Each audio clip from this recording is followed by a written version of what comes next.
আমরা যেমন বাংলাদেশে প্রচণ্ড ভয়াবহ পরিমাণে কিন্তু গে হ্যান ত্যান এদেরকে কিন্তু ঘৃণা করি, হ্যাঁ? এবং এদেরকে কিন্তু আমি পার্সোনালি পাইলে মনে করো খুন করে ফেলাইতে পারে, এরকম হেট আছে আমাদের। কিন্তু এই কথাটা যদি তুমি ওয়েস্ট অর্থাৎ যে ওয়েস্টার্ন কান্ট্রি আমেরিকাতে বলো, ওরা তোমাকে ক্যান্সেল করে দেয় সোশ্যাল মিডিয়াতে, প্রচণ্ড গালিগালাজ করে তুমি সোশ্যাল মিডিয়াতে থাকতে পারবে না। তুমি চিন্তা করো ওই দেশগুলো কতটা ফাকড আপ। যাই হোক, তো ওই ক্যান্সেল কালচারটা কিন্তু আমাদের দেশেও চলে, ঠিক আছে? আমাদের দেশে কেউ যদি কোনো একটা ভুল করে সোশ্যাল মিডিয়া বা এভরিথিং সব কিছু মিলে তাকে টোটালি ক্যান্সেল আউট করে দেওয়ার চেষ্টা করা হয়। বাট আলটিমেটলি তুমি দেখো এই যে বড় বড় সেলিব্রিটিগুলা, এই যে সবাই যে এত কন্ট্রোভার্সিতে পড়ে, তুমি কয়জন কাকে দেখছো যে টোটাল অনলাইন থেকে গায়েব হয়ে গেছে একবার ক্যান্সেল খায়? এটা হয় না।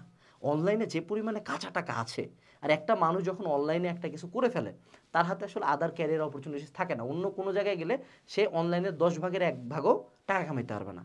তুমি দেখো নাফিস সেলিম কিন্তু অনেক আগে কন্টেন্ট বানাইতো, তারপর অনেক বছর ব্রেক দিচ্ছে, আবার কিন্তু এই লাইনে আসছে। কারণ কি, তার এই জায়গায় একটা টানে দেখে কিন্তু সেইখানে আসে। তো এই কথাটা মনে রাখবে যে তুমি ক্যান্সেল করে আসলে আলটিমেট কোনো কিছুই হয় না।